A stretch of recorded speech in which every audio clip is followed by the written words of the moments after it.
Assalamualaikum warahmatullahi wabarakatuh. Halo Sobat LDM, kembali lagi bersama kita dalam LDM Bercakap. Cakap-cakap penuh manfaat. Bersama aku Jara yang akan membimbing perbincangan kali ini.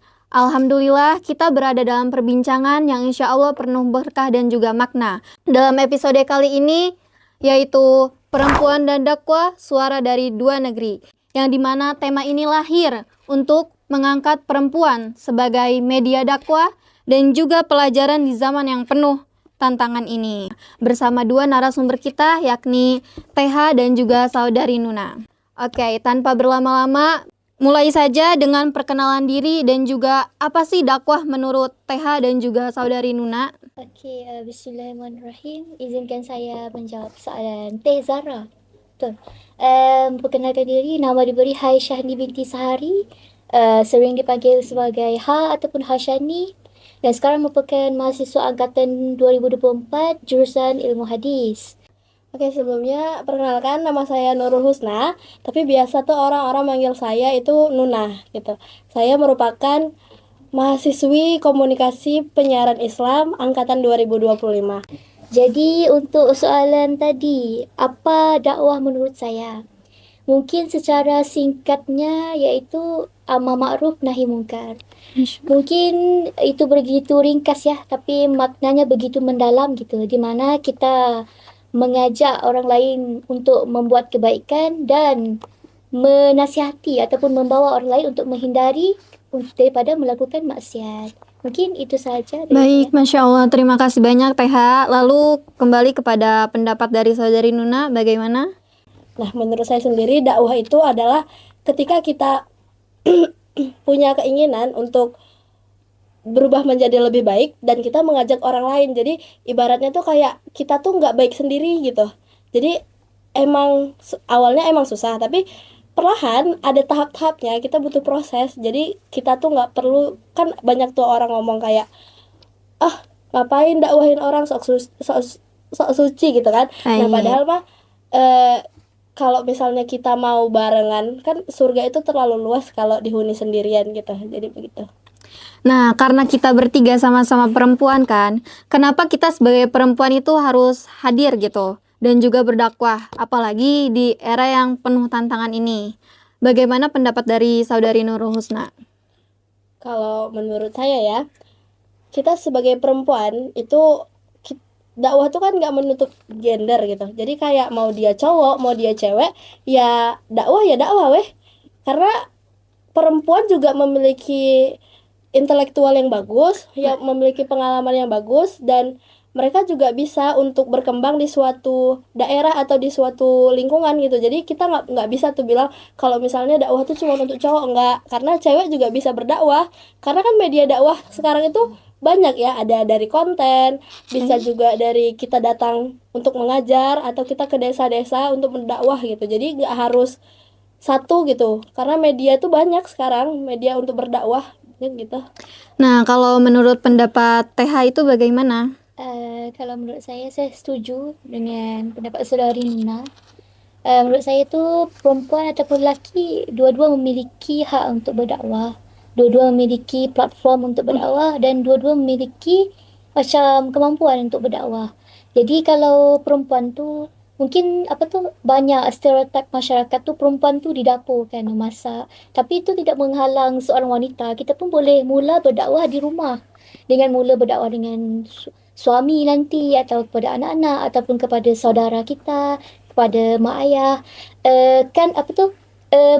Ibu kan madrasah. Satul Ula. Ya, madrasah Baik. pertama untuk anak-anak kan. Jadi mungkin seorang wanita tu boleh bermula dari rumah sendiri dulu. Mungkin cukup dari saya. Oh, jadi intinya itu sebagai perempuan itu tidak ada batasan ya dalam berdakwah, baik laki-laki maupun perempuan kita harus tetap berdakwah. Oke. Lanjut ke pertanyaan berikutnya. Nah, apa sih yang pertama kali membuat saudari TH dan juga Nuna tertarik dalam dunia dakwah? Dimulai dari TH. Mungkin kalau dari saya bermula dengan waktu saya SMA ataupun dulu saya sekolah di MJSC, Mara Junior Science School, waktu dekat Malaysia dulu. Jadi waktu saya dekat sekolah dulu, saya ada mengikuti satu acara daripada kelab remaja. Jadi kelab remaja tu mengadakan kemah ibadah. Jadi waktu tu kan libur sekolah kan Baik. ya. Jadi saya kayak coba deh ikutan gitu. Terus pas saya ikut itu, saya melihat banyak kakak-kakak yang keren gitu. Macam mereka jago public speaking, Iya. jago kayak berdakwah, jago kayak memimpin apa tu segmen. Jadi saya macam terinspirasi daripada kakak-kakak yang di kelab remaja itu. Jadi itu merupakan pintu awal saya berminat untuk menceburi bidang dakwah, terutamanya bergerak dalam organisasi. Baik. Gitu. Jadi termotivasi dari seseorang yang memiliki keahlian ya dalam Ya, public speaking. Oke. Lanjut ke Saudari Nuna, bagaimana? Awal terjun ke dunia dakwah tuh kan pas waktu tahun 2020 ya, masa-masa COVID. Nah, itu tuh kan lagi marak-maraknya platform TikTok. Ya. Nah, di TikTok itu lagi marak sama konten-konten dakwah. Nah, kan itu awal-awal hijrah ya.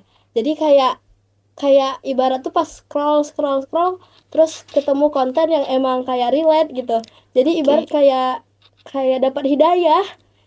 Terus pas udah mempelajari kayak mendalami, terus nanya-nanya juga sama guru sekitar, kayak gini, pas udah dapat ilmunya jadi ngerasa, masa iya sih aku sendiri yang menerima ilmu ini, masa orang-orang terdekat aku nggak aku bagiin, masa iya aku mau pintar sendiri. Nah, jadi dari situ tuh awalnya kayak ngasih tahu ke grup-grup, ke teman-teman, ke orang tua atau ke kakak abang gitu. Terus lama kelamaan kayak suka sama dunia dakwah tuh karena sering pidato juga kan, jadi ibarat sering juga kadang diundang-undang kajian gitu. Jadi awalnya tuh sebenarnya dari TikTok. Oh, dari TikTok itu memberikan kesadaran diri kepada Nuna. Oke, baik. Masya Allah ya ini dua-duanya. Nah, kan tadi kalian itu terinspirasi. Ada yang dari TikTok, terus ada yang dari seseorang. Nah, figur siapa sih yang bikin kalian itu tuh benar-benar tertarik banget nih buat dakwah? Misalnya ada artis atau apa gitu. Atau pendakwah seperti ustadz siapa, ustazah siapa. Dari Ya. saya, okey. Ada seseorang dia content creator juga dan juga merupakan actress. Nama beliau Heliza Helmi. Kalau korang pernah dengar ataupun korang pernah jumpa, Heliza Helmi ini merupakan aktivis yang kemarin tu dia ada ikut Sumut Flotilla yang menghantar bantuan ke Gaza tu. Jadi Heliza Helmi ni lumayan udah lama gitu ya bergerak dalam bidang aktivis, terutamanya fokus terhadap memberi bantuan kepada ke Gaza, ke Palestina. Jadi disebabkan saya terinspirasi sangat-sangat dengan semangat beliau. Beliau itu seseorang yang begitu semangat gitu, walaupun ada orang-orang bilang kayak gimana ya, kamu itu kok kayak lebih-lebih gitu ya, tapi kalau dari saya tuh macam saya memang wow gitu sama semangat dia gitu. Jadi makanya saya ingin ataupun terinspirasi dengan semangat beliau. Mungkin saya belum lagi diberi rezeki untuk ke Palestina. Mungkin saya boleh mula dari kampus, iaitu mula bersama LDM sendiri. InsyaAllah saya akan tetap semangat seperti Heliza Masya Helmi. Allah. Ayo, Saudari Nuna, bagaimana pendapatnya? Kalau pendapat saya, jadi dulu kan sempat ngaji nih, kan nggak pernah pesantren tapi sempat ngaji gitu kan. Nah, di rumah ngaji itu ada satu guru yang di situ tuh ada satu guru bercadar yang emang masya Allah banget nih menurut aku. Jadi pas awal-awal tuh kayak deket lah sama ibu itu, karena emang ngerasa kayak wah, ada yang bercadar nih, jadi tertarik. Jadi awalnya bercadar juga itu karena jatuh hati sama cadar itu dari Masya si Allah. ibu itu. Kan banyak nanya-nanya sama beliau gimana-gimana, terus beliau juga ada ngasih-ngasih wejangan atau nasihat-nasihat. Nah, beliau itu kan namanya Bunda Kifa. Nah, jadi dulu tuh sempat ibarat hampir terpuruk juga kan, terus sama beliau dikasih nasihat-nasihat sampai akhirnya pas lagi terpuruk jadi mikir gini weh, hidup kalau cuman untuk terpuruk ya gimana, karena bahagia itu sebenarnya pilihan. Iya, betul. Karena masalah itu nggak bakal jadi masalah kalau kita nggak mempermasalahkan. Jadi ya udah, mau kita tuh pilih mau bahagia atau mau ngelanjutin si masalah ini gitu. Ya, Jadi dari betul si ibu sekali. itu. Nah, baik, terima kasih kepada Saudari Nuna dan juga Teh H. Nah, lanjut ke pertanyaan berikutnya. Setelah kalian menjalankan sebuah dakwah dalam kehidupan, apa sih yang kalian rasakan? Dimulai dari Saudari Teh H. Oke. Yang saya rasakan tuh, kalau saya boleh simpulkan, saya merasakan kebersamaan. Sebelum ni saya ada sebuah keluarga lah, sebelum LDM. Dekat Malaysia dulu saya aktif juga dalam kelab remaja hikmah. Jadi dalam kelab remaja hikmah itu, kami memiliki misi dan visi yang sama, iaitu berdakwah kepada remaja dan anak-anak gitu. Jadi sambil kami bergiat gitu ya, membuat acara, mengurus acara, dekat situ kami sekaligus dapat nilai kebersamaan juga. Jadi di sana tuh kami macam sambut milad bareng, kayak main bareng, main ke pantai bareng. Jadi di sini alhamdulillah kalau kita tujuannya baik, insya-Allah Allah pun jaga setiap usaha dan hubungan kami gitu. Mungkin itu aja. Masya Allah, lanjut ke Saudari Nuna, bagaimana? Dampaknya ya. Ya, Awalnya itu kan sendiri nih, hijrah sendiri. Terus bukan dari lingkungan pesantren juga. Dan benar weh, kayak kan Allah udah bilang kalau misalnya kita punya niat baik, pasti Allah akan bantu. Jadi benar-benar dikasih jalan gitu sama Allah, yang dikasih teman, terus teman ngajak ke kajian-kajian, terus gabung ke kajian. Jadi emang berdampaknya ya seperti kayak TH tadi bilang, kita punya keluarga jadinya. Yang dari sendiri jadinya kayak udah punya orang-orang yang support kita, yang awalnya kita tuh nggak punya siapa-siapa gitu. oke, jadi dakwah ini tuh sangat-sangat membawa sisi positif ya, dan juga manfaat yang sangat banyak, apalagi dalam sebuah relasi dan rasa kekeluargaan ya. Oke, baik, lanjut ke pertanyaan berikutnya. Nah, bagaimana karakter dakwah di Malaysia? Apa yang membedakan dari negara lain? Mungkin tak jauh berbeza dengan Indonesia sendiri. Kalau di Malaysia tu banyak remaja iaitu pemuda-pemudi semakin bergiat aktif dalam berdakwah. Di mana banyak juga muncul-muncul kelab-kelab macam kelab Remaja Hikmah ataupun persatuan kebajikan pelajar Islam. Lepas tu ada juga ada lain-lain. Jadi dengan munculnya banyak organisasi dakwah yang dihadiri ataupun yang dihadiri oleh pemuda-pemudi di Malaysia, jadi macam mana dakwah tu jadi lebih seronok dan menarik, bukan macam garing gitu ya, enggak bosan gitu, enggak klise juga. Jadi pemuda dan pemudi di sana tu menghadirkan berbagai idea, contohnya macam bikin konten atau membuat festival charity ataupun buat fun run sambil berdakwah.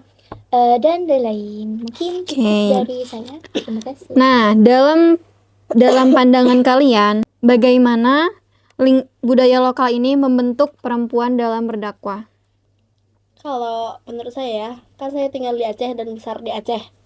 Kalau di Aceh itu kan lebih terkenal sama syariatnya, syariat Islam ya gitu. Ya. Nah, jadi kami dari kecil itu emang udah dibentuk untuk masalah adab, masalah berpakaian. Itu tuh emang diketatin gitu. Kayak pakaian nggak boleh pakai celana gitu. Kalau keluar celana itu harus jadi bagian dalam, jadi di luarnya rok atau gamis gitu kan. Terus masalah adab kepada guru, kepada teman, kepada orang tua itu memang ditekankan. Jadi ibarat emang dari kecil itu emang udah diajarin gitu. Terus pas udah besarnya emang mendakwahkan itu juga kan. Jadi gitu awalnya. Jadi Aceh itu emang udah dari budayanya yang sangat Islam banget ya. Oke, lanjut ke Saudari TH, bagaimana? Mungkin kalau dekat Malaysia saya tinggal di Sarawak. Di Sarawak tu kebanyakannya non-Muslim. Kalau dulu saya pas SMA dulu pun banyak dikelilingi oleh kawan-kawan non-Muslim dan juga ada yang dari Muslim. Kalau dari segi lingkungan ke arah dakwah itu mungkin tak semua, tapi kaminya lebih kepada fokus kepada pembinaan remaja. Bukan dinamai dakwah, tapi lebih kepada membentuk remaja ataupun kem jati diri macam Ya. tu kan. Tapi itu juga boleh dikategori sebagai dakwah, bukan? Iya, betul. Jadi kami tu membuat kem-kem yang ataupun saya sendiri menghadiri kem-kem yang fokus untuk remaja tu supaya tak sia-sia macam itulah kehidupan remaja ini, supaya di masa depan akan menjadi orang yang lebih bermanfaat.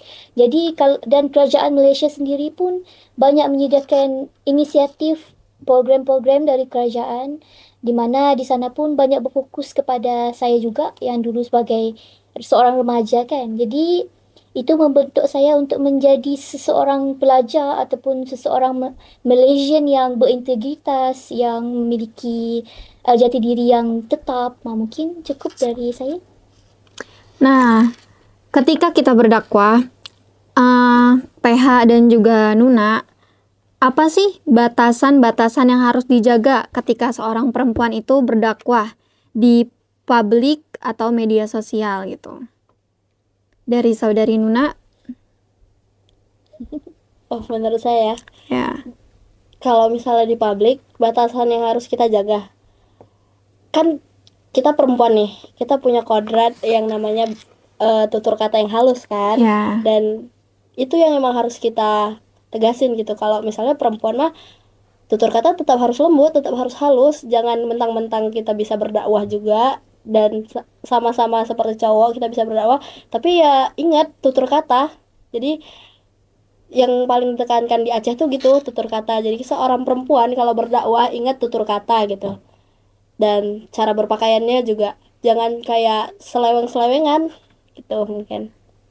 Oke, lanjut kepada saudari TH, bagaimana? Mungkin dari saya, selagi sesuatu itu tidak melampaui syariat ataupun melanggar perintah Allah gitu ya, mungkin seorang wanita itu tidak terhalang ataupun terbatas dalam berdakwah. Dan juga saya setuju juga dengan pendapat daripada saudari Muna tadi, pakaian, perkataan juga sesuai dengan syariat. Mungkin cukup dari saya. Intinya kalau berdakwah itu berarti kita sama saja dengan kayak berdakwah sambil memperbaiki diri. Iya. Bagaimana yang ingin berdakwah tetapi merasa takut? Takut dihina, takut dicaci, atau takut dicibir orang lain gitu.